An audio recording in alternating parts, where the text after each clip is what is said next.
Mon nom est Serge Mallet, je travaille à l'université depuis 2009. Présentement, je suis responsable de l'entretien des bâtiments et des systèmes mécaniques et électriques.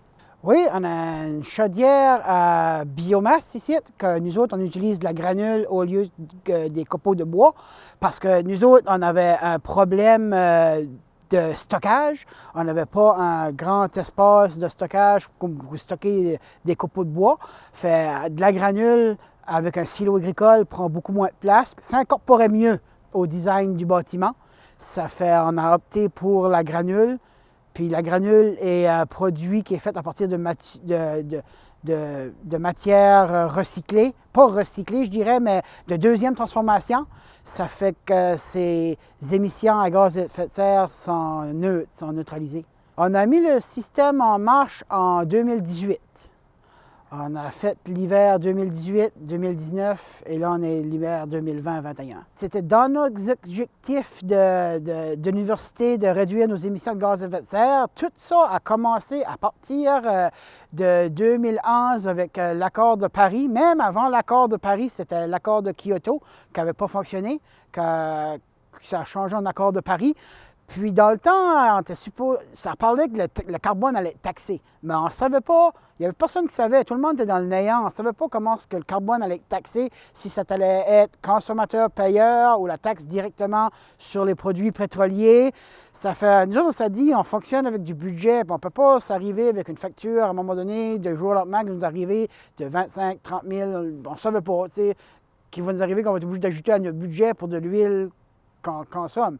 Puis notre chaufferie était due pour renouvellement. C'est là qu'on a rencontré le groupe Savoie, BSB Solutions, puis on a commencé à travailler sur la chaudière de biomasse à partir de 2013-2014, tout en incorporant ça au projet de cohabitation avec le CCNB. Mais dans les premières phases du projet, l'UMCS était supposé être le gestionnaire du projet de construction, cohabitation, mais il y a eu des changements de gouvernement et tout entre-temps, puis quand le projet s'est réalisé, c'est vraiment le gouvernement de la province du Nouveau-Brunswick qui s'est occupé du projet d'agrandissement cohabitation de l'UMCS, mais on a réussi à inclure quand même le projet de chaudière à biomasse dans le projet de cohabitation en 2016. Vu qu'on a rajouté 30 000 pieds carrés au bâtiment, on n'avait pas de données de chauffage avec toute la superficie existante actuelle quand on a mis le système de biomasse en marche. Mais présentement, avec un système combiné de granules et huile, on est au même coût que même on a à peu près 10 % en bas de avant qu'on a rajouté 30 000 pieds carrés de chauffage. On a fait une économie, c'est sûr. Nos granules sont produits à l'usine du groupe Savoie à 50 ans. Puis eux, ils ont des fois, d'après de où est-ce que le transporteur provient, ils ont aussi une entente avec Marmen, ça s'appelle, à Fredericton. Des fois, on utilise leurs granules aussi, mais la plupart est commandée à partir de 50 ans. Puis après ça, c'est un système de distribution qu'ils ont implanté avec leurs collaborateurs, eux. Là. Toutes les granules sont produites par les résidus du moulin. Tout ce qui était de la perte avant au moulin est ramassé et il y a une petite usine à granules derrière le moulin qui font des palettes ou tout autre produit que le groupe Savoie font. Et vu que c'est un produit de deuxième utilisation, il est carboneutre.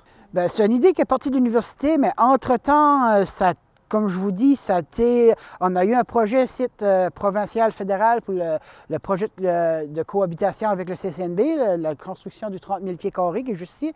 Puis c'est de là que le gouvernement en a eu une contribution provinciale, fédérale pour faire ce projet-là. C'était inclus dans le projet de cohabitation. Puis ce système-là existait déjà.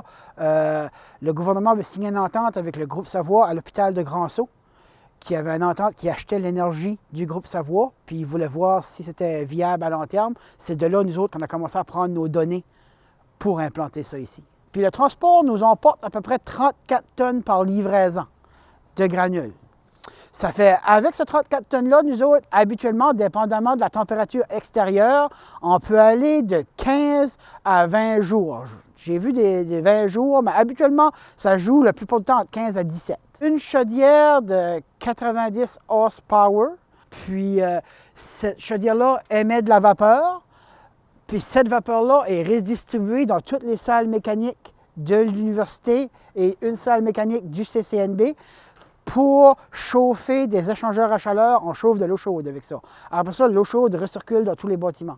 La chaudière roule de façon continue, toujours quand il y a de la demande d'énergie, mais la chaudière aussi, elle module. La chaudière, elle module de 20 jusqu'à 100 dépendamment de la demande d'énergie. Puis aussi, elle peut complètement s'éteindre, mais quand elle s'éteint, le feu continue dans la chambre de combustion, elle continue à donner de l'énergie. On appelle ça un système de modulation. Ouais. Mais j'ai aussi, à partir de mon bureau, tous les contrôles de la chaudière. Je peux apporter des ajustements au pourcentage de modulation et aussi à la vitesse que je rentre de la granule à l'intérieur de la chaudière.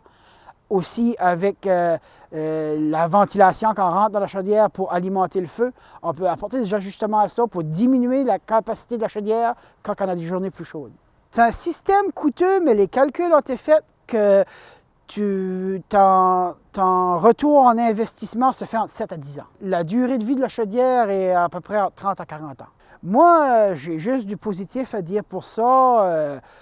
Nous autres, ça a baissé nos émissions de gaz à effet de serre, puis versus l'huile, le pourcentage de BTU que la granule te donne versus l'huile est comparable.